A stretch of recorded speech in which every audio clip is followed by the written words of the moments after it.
Hi dear fans, welcome to FilmHead again. Are you a romantic film lover? Do you fall in love with someone? Or you want to propose your girlfriend? Then, here are some great romantic movies with full of romance and love. Don't forget to subscribe our channel, and let's start. Number 1. Priscilla. Priscilla is a 2023 American romantic and biographical drama film written, directed, and produced by Sofia Coppola, based on the 1985 memoir Elvis and Me by Priscilla Presley and Sandra Harmon. This movie was visually enormous, cinematic, and captivating, low-eye gorgeous, and riveting off of an impeccable brown dark-eyed astonish that veered off into the backspace of downtime and thought and the notion of dreariness and dozing off. The king famously met Priscilla Beaulieu in 1959 when he was in the U.S. Army, stationed in Germany. Priscilla was the daughter of another officer stationed there and was, well, 14 at the time the two were introduced. It was emotionally riveting and had so many nuances to the tumultuous relationship that an adolescent and young adult wife of a superstar had to endure. We found it fascinating to see the experience through the eyes of a teenage girl being pursued by a heartthrob in the midst of a situation that left her entirely bored with her surroundings and easily enticed. The film also will be very sad to you, portraying a love-struck teenager being taken advantage of by an older man, not physically but emotionally. Elvis is also shown as deeply flawed and nearly bipolar, when he is so sweet to her, and then angry, and then sweet all in 15 seconds. All facts in the film come from Priscilla herself, so there's only the one version of events, but we feel there is a lot of truth here. Number 2. Anyone But You. There's something initially strategically encouraging about the existence and positioning of Sony's glossy romantic comedy, Anyone But You. An absolute gem of a romantic comedy film. Casting in this movie was delightful, seeing great faces from other great TV shows and movies after a long, while stirring up the audience to enjoy this film confidently.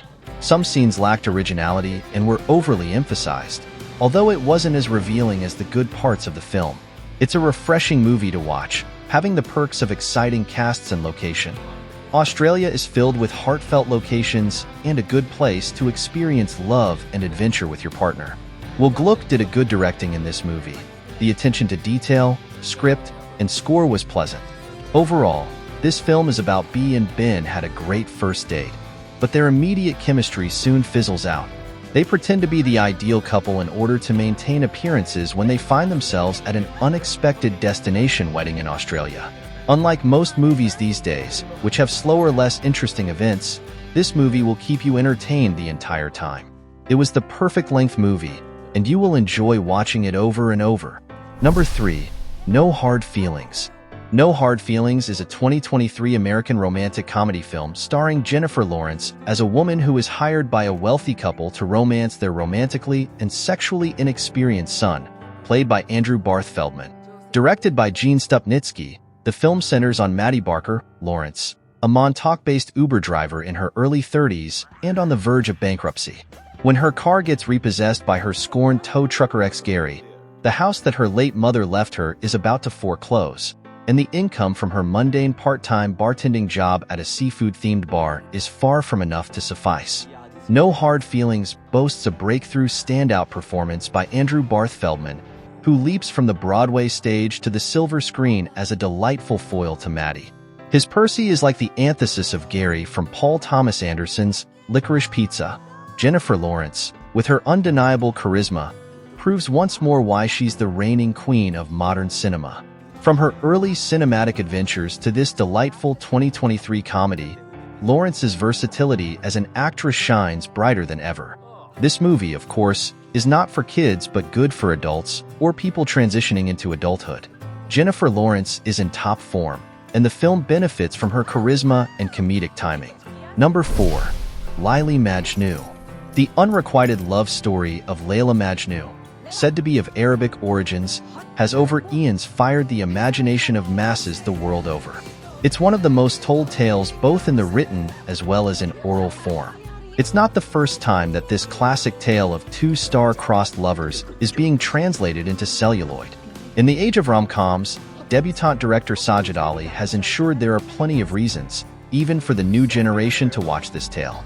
Layla comes from a traditional household, and is an adventurous young woman who lives life to the fullest.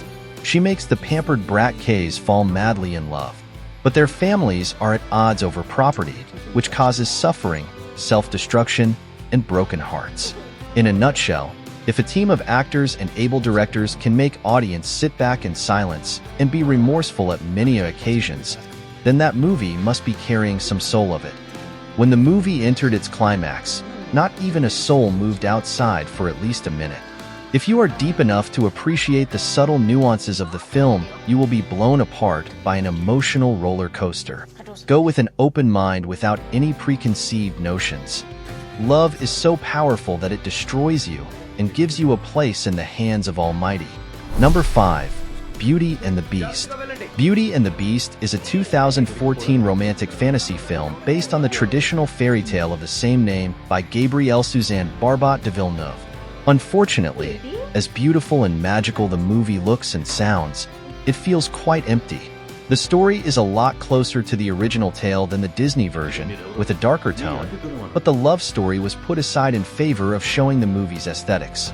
The addition of Perdukas and his lover fortune teller, along with their unruly mob, adds richly to the original plot. The acting is with flair throughout, and the artwork is stunningly complete with every shade and color. Overall, this movie will tell you that after losing one's fortune at sea, a ruined merchant is forced to retire to the countryside with his 6 children. Among them is Belle, his youngest daughter, who is full of joy and grace. On an arduous journey, the merchant discovers the magical realm of the beast, who sentences him to death for stealing a rose. Belle, who blames herself for her family's terrible misfortune, decides to sacrifice her life in place of her father's. However, it isn't death that awaits Belle in the beast's castle, but rather a peculiar life of magic, joy, and melancholy. Number 6. Someone Like You. Ashley Judd portrays Jane, a woman with a theory in the film, Someone Like You. She came up with the old cow, new cow theory after reading an article in the newspaper science section. Someone Like You is a romantic comedy as lamely generic as its title. This adaptation of Laura Zigman's popular novel, Animal Husbandry, leaves no stone unturned in its attempt to be as conventional and predictable as possible, from its man-obsessed girl talk to its climactic sidewalk clinch. As a movie, it knows little about men, women, or television shows, but has studied movie formulas so carefully that we can see each new twist and turn as it creeps ever so slowly into view. Will Ray come back to Jane? Will she start to warm up to Eddie? Eddie, is one cow enough for him? What about Ray's enigmatic girlfriend's identity? Pupils familiar with my law of economy of characters will understand that films are resourceful and employ every character they provide, which is why the answer to that riddle appears long after we have deduced it. Pushing all the prescribed buttons and displaying an alarming willingness to fall into cutesy cliches, director Tony Goldwyn exhibits little of the attentiveness to character and milieu detail that he did in his first feature, A Walk on the Moon. Number 7. The 40-Year-Old Virgin. The 40-Year-Old Virgin is a 2005 American romantic comedy film directed by Judd Apatow, who produced the film with Clayton Townsend and Shauna Robertson. Steve Carell plays the title character, Andy, a 40-year-old virgin who works at an electronics store. Seth Rogen, Paul Rudd, and Romany Malco portray co-workers who are determined to assist Andy in getting over his virginity, and Catherine Keener plays Andy's romantic interest, Trish. Andy, Steve Carell, is indeed 40 and a virgin, after early defeats in the gender wars turned him into a non-combatant. His strategy for dealing with life is to surround himself with obsessions, including action figures, video games, high-tech equipment, and collectibles, a word which, like drinkable, never sounds like a glowing endorsement. This film combines vulgarity, slapstick, sex, a solid plot, good acting, and most importantly, heart. It could have very easily just been a silly satire, but you really feel for the characters, Andy at least anyway. There are so many one-liners they can be easy to overlook. I'm always finding something else to laugh at each time. While this movie clearly isn't for those who are offended easily, it's an absolute gem in a genre that usually doesn't take as much care in actual storytelling as this. Highly recommended. All of the supporting cast are great in this one as well. Hilarious chemistry. Definitely a movie to watch when you want to laugh and get a hint of a love story. Number 8. 50 Shades of Grey. 50 Shades of Grey is a 2015 American erotic romantic drama film directed by Sam Taylor Johnson from a screenplay by Kelly Marcel. The film was the most awarded at the 36th Golden Raspberry Awards, winning 5 of 6 nominations, including Worst Picture and both leading roles. This film is about a 21-year-old Anastasia, Anna, Steele attends Washington State University Vancouver in Vancouver, Washington, where she is majoring in English literature. Anna offers to interview Christian Grey, a 27-year-old wealthy entrepreneur who is interested in her whose roots lie in his past. Anastasia's interview does not elicit any information about what Grey's firm does, and this remains a mystery. But he is very taken by Anastasia, who in the time-honored Mills and Boone style of demure secretaries with tempestuous plutocrats and nurses with hot-tempered brain surgeons, is strangely unafraid of him. Number 9. The Taste of Things. At first glance, French-Vietnamese director Tran On Hung's lavish foodie romance, The Taste of Things looks like just another decorous prestige period drama. It's a love story of sorts with the leads, Eugenie and Dodan, concocting a perfect chemistry of relationship as they do the food. Cooking for them is an art, a religion, a sacrament, and what they create are repasts none of us will ever see in our lives.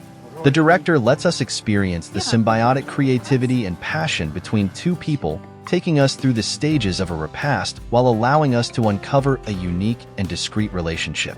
The Taste of Things is a powerful and evocative film that beautifully explores the sensory experience of food and its profound ability to connect people.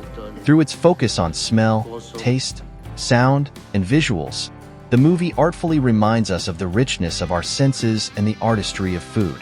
It's a beautiful movie, heartwarming, and heart-wrenching. For all the chefs reading this, you will love it. And for all people that love food, go see it and learn how much love goes into your meals. Number 10. The Tearsmith. This movie was so good it had a good story. Altogether it details love. It tells how people can be broken, but they can still love each other. The Tearsmith has been popular with Netflix viewers. It was the second most watched non-English language movie on the streaming platform during the last week. The actors always seem as though they're living within intense, emotional extremes, inhabiting deep pits of sorrows and high cliffs of euphoria. Conversations don't feel like organic back and forths between characters, but more like brooding soliloquies performed at one another, permeated by pensive narration and Olivia Rodrigo needle drops. In addition, the plot is disorganized, erratically combining parts of a legal drama, themes of trauma, abuse, and bereavement, as well as all the cliches of a standard teen romance movie, into a disorganized whole. The Tearsmith is a car crash. You feel bad watching it, but you can't quite look away.